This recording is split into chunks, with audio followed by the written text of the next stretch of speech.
Most professionals believe they should charge based on time. Time-based thinking creates income ceilings. You thought you had a glass ceiling when you were in the workplace? Just wait till you create a glass ceiling for yourself from time-based thinking. If you charge by the hour, you can only earn more by working more hours. That's it. There's no other way around it. But clients don't actually care how many hours you worked. They care about the result.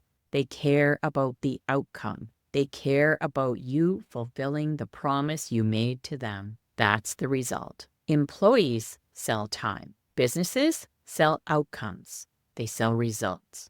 So when you shift your thinking from time to value, your pricing, your structure, and your confidence can all change. In the next video, we'll talk about how to find out what people actually value before you build anything.